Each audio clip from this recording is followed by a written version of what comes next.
नमस्कार। सोचकर देखिए, साल है 2025 और भारत और पाकिस्तान के बीच का तनाव अपने सबसे ऊंचे स्तर पर है। तो चलिए इस काल्पनिक लेकिन आप कह सकते हैं बहुत ही गंभीर संघर्ष को परत दर परत समझते हैं। आखिर ये सब शुरू कैसे हुआ, इस बार इतना अलग क्या था, और सबसे बड़ा सवाल, अब आगे क्या हो सकता है।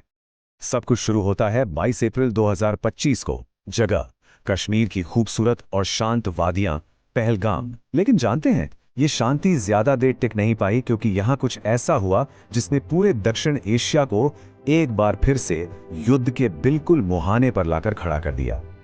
एक आतंकी हमला और 26 जानें चली गई, हमेशा के लिए।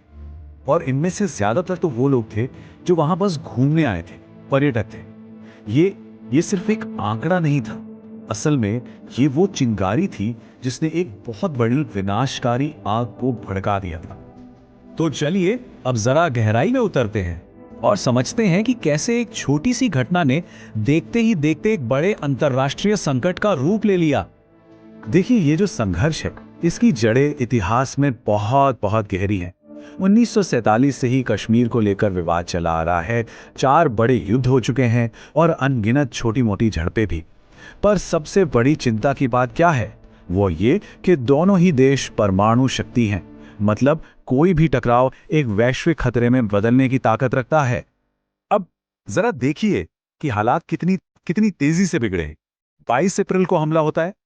कुछ ही दिनों में अप्रैल के आखिर तक भारत एक पाकिस्तानी आतंकी समूह को जिम्मेदार ठहराता है और व्यापार, वीजा और यहां तक कि सिंधु जल संधि तक को सस्पेंड कर देता है। और फिर 7 मई को भारत ऑपरेशन सिंदूर लॉन्च करता है, जिसके तहत पाकिस्तान और पीओके में आतंकी ठिकानों पर मिसाइल और हवाई हमले किए जाते हैं। और बस ऑपरेशन सिंदूर के साथ ही ये जो तनाव था, ये एक पूरे सैन्य टकराव में बदल गया। मतलब सीमा पर एक तरह से जंग छिड़ चुकी थी। लाइन ऑफ कंट्रोल यानी एलओसी पर दोनों तरफ से भारी तोपखानों और रॉकेटों की बौछार शुरू हो गई। आसमान में ड्रोन्स, मिसाइलें, लड़ाकू विमान सब एक्शन में थे। हालत ये थी कि अंतर्राष्ट्रीय हवाई क्षेत्र को बंद करना पड़ा, जिसका असर दुनिया भर की उड़ानों पर पड़ा। और जाहिर है, दोनों देशों की सेनाएं हाई अलर्ट पर थीं। मतलब ये एक आधुनिक युद्ध था जो हर मोर्चे पे लड़ा जा रहा था। और यहां से मामला और भी पेचीदा हो जाता है, क्योंकि दोनों तरफ से जो दावे किए जा रहे थे वो बिल्कुल अलग थे। भारत का दावा था कि उसने आतंकी ठिकानों को सफलतापूर्वक नष्ट कर दिया है। वहीं पाकिस्तान का कहना था कि भारत के हमलों ने नागरिक इलाकों को निशाना बनाया है। तो ये साफ था कि ये युद्ध सिर्फ जमीन पर नहीं, बल्कि सूचना के स्तर पर भी लड़ा जा रहा था। लेकिन इस बार लड़ाई सिर्फ सीमाओं तक ही सीमित नहीं थी। ये संघर्ष पिछले टकरावों से बिल्कुल अलग था, और इसका कारण था एक नया युद्ध क्षेत्र, पानी और व्यापार। तो सवाल यही है कि आखिर इस बार ऐसा क्या था जो इसे इतना अलग और इतना ज्यादा खतरनाक बना रहा था। इसका जवाब छिपा है सिंधु जल संधि में। ये 1960 की एक बहुत ही ऐतिहासिक संधि है, जो सिंधु नदी के पानी के बंटवारे को नियंत्रित करती है। और दशकों से ये दोनों देशों के बीच एक आप कह सकते हैं एक महत्वपूर्ण कड़ी रही है। और बस यहीं पर इस पूरे संघर्ष ने एक ऐतिहासिक मोड़ ले ली। इतिहास में पहली बार भारत ने इस संधि को सस्पेंड कर दिया। इस एक कदम ने पानी की सुरक्षा को लड़ाई का एक केंद्रीय मुद्दा बना दिया। ये एक ऐसा कदम था जो पहले कभी नहीं उठाया गया था, और वाकई में एक बेहद गंभीर कदम था। तो जाहिर सी बात है, इतने बड़े टकराव का असर भी बहुत बड़े पैमाने पर और हर तरफ हुआ होगा। और इसका असर हर क्षेत्र में महसूस किया गया। इंसानी तौर पर देखें तो हजारों लोगों को सीमा के पास से अपने घर बार छोड़कर जाना पड़ा। आर्थिक तौर पर व्यापार रुकने से कीमतें आसमान छूने लगी। जल विवाद ने एक बड़े जल संकट का खतरा पैदा कर दिया।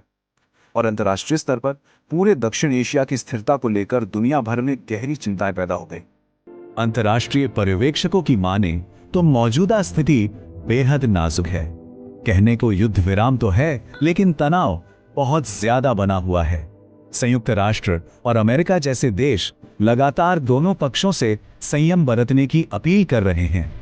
तो अब सबसे बड़ा सवाल यही उठता है कि इस नाजुक मोड़ से कहानी आगे किस दिशा में जा रही है। तो आगे क्या हो सकता है? मोटे तौर पर यहाँ 3 रास्ते नजर आते हैं। पहला है शांति वार्ता, जहाँ अंतर्राष्ट्रीय मध्यस्थता से तनाव कम हो जाए।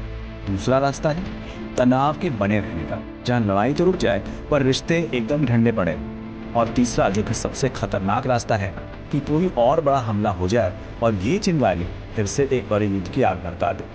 और आखिर में ये सब हमें एक बड़े सवाल पर लाते खड़ा कर देता है। ये संघर्ष सिर्फ सैन्य ताकत का प्रदर्शन नहीं है, बल्कि इसमें राजनीति, अर्थव्यवस्था और अब तो जल सुरक्षा जैसे कई पेचीदा मुद्दे शामिल हो गए हैं। तो ऐसे में क्या बातचीत ही इस समस्या का एकमात्र स्थायी समाधान है, या ये क्षेत्र हमेशा एक अनिश्चित भविष्य की ओर ही बढ़ता रहेगा? ये एक ऐसा सवाल है जिसका जवाब शायद भविष्य ही दे पाएगा।